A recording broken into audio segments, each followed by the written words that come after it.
این روزا هر وقت بخوام یه وسیله مثل لپتاپ بخریم، ناخودآگاه یکی از اسما تو ذهنمون ایسوسه. حتی وقتی با یکی از فروشنده ها هم صحبت میکنیم و ازش میخوایم یه پیشنهاد جذاب بهمون بده، قطعاً ایسوس هم توی گزینه هاست. ولی واقعاً چی شد که ایسوس به این نقطه رسید؟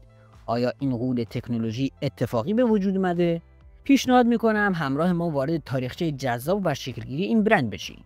ایسوس یکی از برندهای مطرح تو تولید محصولات فناوری اطلاعاته و جزو بزرگترین فروشنده‌های کامپیوتر تو دنیا محسوب میشه. محصولاتش شامل لپتاپ، نوتبوک، موبایل، تجهیزات شبکه، مانیتور، روترهای وای فای، پروژکتور، مادربرد، کارت گرافیک، کارت صوتی و خیلی چیزای دیگه میشه. ایسوس رتبه اول تولید مادربرد تو دنیا رو داره و حدود 40% از بازار مادربرد دنیا تو دستشه. البته گیگابایت جدیداً خیلی قدرتمند شده و در رقابت شدید با ایسوس. جالبه بدونید که از هر 3 تا کامپیوتر خونگی یکیش مادربرد ایسوس داره. ایسوس به چه معناست؟ اسم ایسوس از 4 حرف آخر کلمه پگاسوس گرفته شده. پگاسوس یه اسب بالدار یونانیه که نماد خرد و داناییه. برند ایسوس الهامش رو از قدرت، خلوص و روحیه ماجراجویانه این موجود گرفته و سعی میکنه تو هر محصولی که میسازه این ویژگی ها رو به اوج برسونه. لوگوی ایسوس هم یه تفسیر مدرن از ریشه های این شرکت به حساب میاد و طراحی شیک و خاصی داره. رنگ آبی توی این لوگو نشان دهنده کیفیت، قدرت، رشد و تعهد شرکت به مشتری‌ها و محیط زیسته. داستان شکلگیری برند ایسوس. TH تانگ تو سال 1960 تو تایوان به دنیا اومد. پدرش یک ساعت ساز بود. خانواده‌اش هم تو حومه شهر زندگی می‌کردن. زندگی ساده‌ای داشتن. تانگ دوران کودکیش رو بدون تلویزیون و فقط با بازی بیسبال گذروند. علاقه زیادی به کتاب خوندن داشت و آثار شاعران و نویسنده‌های مشهور رو مطالعه می‌کرد. تانگ مدرک کارشناسی ارشدش رو تو رشته کامپیوتر و ارتباطات از دانشگاه ملی تکنولوژی تایپه گرفت. تو دوران دانشگاه هم به کتاب خوندن علاقه زیادی داشت و حتی بعضی از کلاس‌ها رو نمی‌رفت تا بتونه خودش به طور مستقل کتابای مورد علاقه‌اش رو بخونه. همچنین سردبیر روزنامه دانشگاه هم بود. اون فعالیت حرفه‌ایش رو از شرکت ایسر شروع کرد و تو سال 1989 به همراه 3 نفر از همکاراش که قبلا تو بخش سخت افزار شرکت ایسر کار می‌کردن، شرکت ایسوس رو تأسیس کردن. اون موقع تایوان هنوز تو زمینه سخت افزار کامپیوتر مثل الان شناخته شده نبود. واسه همین اینتل اول پردازنده‌های جدیدش رو به شرکت‌های بزرگی مثل IBM میداد و شرکت‌های تایوانی باید 6 ماه صبر می‌کردن تا به اونا برسه. تو همون سالا ایسوس یه نمونه اولی از مادربردش رو با اینتل 486 درست کرده بود، ولی برای تست کردنش به یه پردازنده نیاز داشت. وقتی درخواستش رو به اینتل فرستاد، معلوم شد اینتل خودش تو طراحی مادربرداش گیر کرده. ایسوس تونست مشکل اینتل رو حل کنه و مشخص شد مادربردهای ایسوس بدون نیاز به هیچ تغییری با پردازنده های اینتل همخونی دارن. بعد از این اتفاق ایسوس نمونه های پردازنده های اینتل رو زودتر از بقیه شرکت‌ها دریافت می‌کرد. تو سال 2005 ایسوس اولین سری کارتای خودش رو به بازار عرضه کرد و همون سال با معرفی مدل TLW 32201 وارد بازار تلویزیون‌های LCD شد.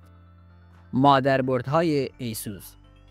ایسوس الان به عنوان بزرگترین تولید کننده مادربرد تو دنیا شناخته میشه و 40% از بازار این حوزه رو در دست داره. این شرکت 6 سال پشت سر هم به عنوان بهترین برند مادربرد دنیا انتخاب شده. ایسوس یکی از بهترین تیم‌های تحقیق و توسعه دنیا رو داره که همیشه دنبال نوآوری‌های جدید هستن. مهندسای ایسوس از تکنولوژی‌های پیشرفته استفاده میکنن تا سرعت، قدرت و عملکرد محصولاتشون رو تا حد زیادی ارتقا بدن. همکاری ایسوس با لامبورگینی. چند سال بعد از تأسیس، ایسوس جایگاه خوبی تو بازار پیدا کرد و تو سال 2006 همکاریش رو با شرکت خودروسازی لامبورگینی شروع کرد.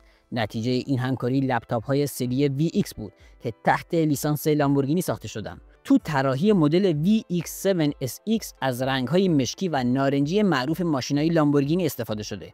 دکمه استارت خاص، فن‌های شبیه اگزوز ماشین و لوگوی معروف لامبورگینی هم از ویژگی‌های خاص این لپتاپه. همکاری ایسوس با مایکروسافت. ایسوس تو سال 2006 با پروژه اوریگامی شرکت مایکروسافت همکاری کرد. شرکت‌هایی مثل سامسونگ، اینتل و چند برند دیگه هم تو این پروژه حضور داشتن. هدف این پروژه ساخت کامپیوترهای کوچک و دستی بود که به نظر خیلی‌ها الهام بخش تبلت‌های امروزی شدن. فرق اصلی این کامپیوترها با نوتبوک‌ها این بود که کاربر میتونست از طریق صفحه نمایش دستوراتش رو اجرا کنه. این گجت‌های 7 اینچی با سیستم عامل ویندوز XP کار می‌کردند و به اسم اولترا موبایل PC یا UMPC وارد بازار شدند. کامپیوترهای مدل EEE. تو سال 2007 ایسوس 2 مدل از این کامپیوترها رو وارد بازار کرد. ایده ساخت این لپتاپ‌های کوچیک و ارزون قیمت با شعار یک لپتاپ برای هر بچه بود. مدل‌های اولیه این کامپیوترها سیستم عامل لینوکس داشتن، ولی تو سال 2008 نسخه ویندوزیشون هم به بازار اومد. اسم این محصول مخفف 3 عبارت Easy to Learn, Easy to Work, Easy to Play بود. این دستگاه‌ها به دلیل اینکه برنامه‌های سازگار با اینترنت رو اجرا می‌کردن، به نام نتبوک هم شناخته می‌شدن. البته تو سال 2013 ایسوس به خاطر استقبال زیاد مردم از تبلت‌ها و اولترابوک‌ها تولید کامپیوترهای سری EEE رو متوقف کرد. کامپیوترهای EEE باکس. کامپیوترهای EEE باکس یکی از محصولات سری نتاپ شرکت ایسوس هستند. نتاپ‌ها یا همون کامپیوترهای مینیاتوری خیلی کوچک و ارزون هستند. این کامپیوترها برای کارهای ساده مثل وبگردی، دسترسی به اپلیکیشن‌های آنلاین، پردازش اسناد و پخش فایل‌های صوتی و ویدیویی طراحی شدند. این محصولات اولین بار تو سال 2008 به بازار اومدن. علاوه بر اندازه کوچیک و قیمت پایین، این کامپیوترها مصرف انرژی کمی هم دارن. تلفن‌های زنفون. ایسوس زنفون یه مجموعه از تلفن‌های هوشمند اندرویدی بود که توسط شرکت ایسوس تولید و عرضه شد. نسخه اولیه این گوشی‌ها تو سال 2014 معرفی شدن. این گوشی‌ها با پردازنده‌های مختلف از جمله اینتل اتم، کوالکام اسنپ دراگون، میدیاتک، سیستم عامل اندروید و رابط کاربری مخصوص ایسوس یعنی زن یو آی به بازار اومدن.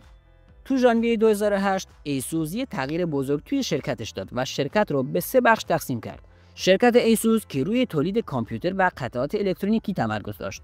شرکت پگاترون که روی تولید مادربرد و اجزای مرتبط کار میکرد و شرکت یونیهان که تجهیزات غیر کامپیوتری مثل قالب تولید میکرد. البته تو سال 2010 شرکت پگاترون کاملا از ایسوس جدا شد و در حال حاضر به عنوان یک شرکت مجزا فعالیت میکنه. ایسوس تو سال 2010 باریکترین نوتبوک دنیا رو معرفی کرد. مدل U36 این شرکت با پردازنده‌های اینتل، کورای 3 و کورای 5 ساخته شده بود و تنها 19 میلیمتر ضخامت داشت.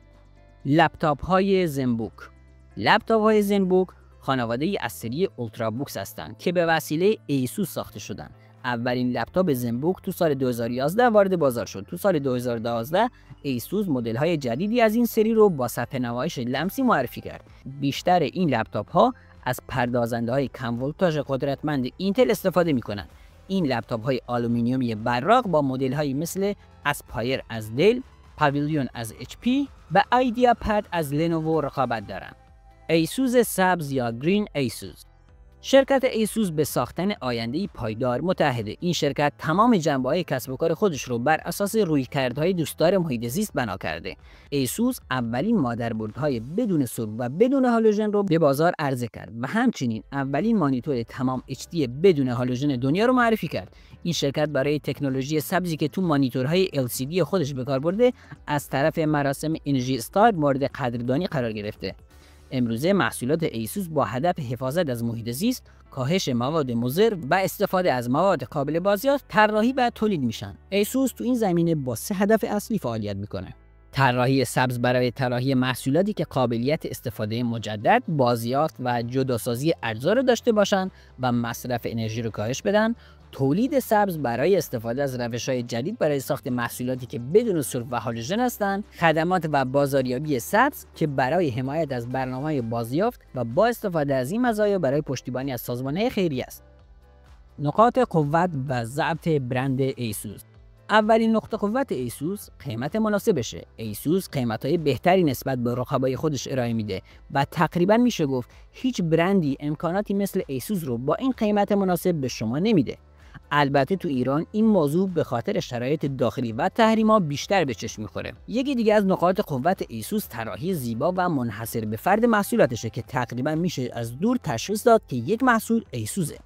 همونطور که قبلا هم گفتیم، مهندسان ایسوس همیشه در تلاشن که با استفاده از تکنولوژی‌های جدید محصولات خلاقانه‌ای به بازار عرضه کنن و به همین دلیل محصولاتش معمولاً جذاب و جدید هستن. اما میشه گفت که از ضعف‌های ایسوس اینه که راهنمای کاملی تو سایتش نمیذاره و تیم پشتیبانیش هم عملکرد ضعیفی داره. گزارش‌های زیادی در مورد کند بودن عملکرد تیم پشتیبانی به گوش میرسه و خیلی از مشتری‌ها هم از کیفیت پشتیبانی آنلاین راضی نیستن. هرچند تو ایران این موضوع برای ما چند برابره. وضعیت کنونی برند ایسوس. این شرکت تایوانی تو چند دهه اخیر رشد خیلی زیادی داشته و همین باعث شده تایوان به عنوان یک مهره اصلی تو صنعت کامپیوتر شناخته بشه. ایسوس فعالیت خودش رو با تعدادی کارمند و تولید مادربرد شروع کرد، اما امروز به یکی از شرکت‌های پیشرو تو صنایع کامپیوتری تبدیل شده و بیش از 17,000 کارمند تو سراسر دنیا داره. این برند معمولاً محصولات مرتبط با فناوری اطلاعات مثل تجهیزات و لوازم جانبی کامپیوتر، تبلت‌ها، نوتبوک‌ها، سرورها و تلفن‌های هوشمند تولید می‌کنه و به بازارهای جهانی عرضه می‌کنه. نوآوری همیشه کلید موفقیت ایسوس بوده. هر ساله این شرکت محصولات جدید و خلاقانه‌ای رو تو نمایشگاه جهانی معرفی می‌کنه. مثلا آلترابوک‌های مدل تایچی که 2 صفحه نمایش داشتن تو زمان معرفیشون خیلی سر و صدا به پا کردن. ایسوس تا حالا بیشتر از 4000 جایزه برای نوآوری‌های خودش کسب کرده. خب حالا میخوام نظر خودت رو در مورد این برند برامون بنویسی. به نظرت برند خوبیه؟ ازش راضی هستی یا صرفاً چون محدودیت داریم ازش استفاده میکنی؟ راستی اگر در مورد برند خاصی یا موضوع خاصی دوست داری ویدیو بسازیم، کافیه تو کامنت ها برامون بنویسی.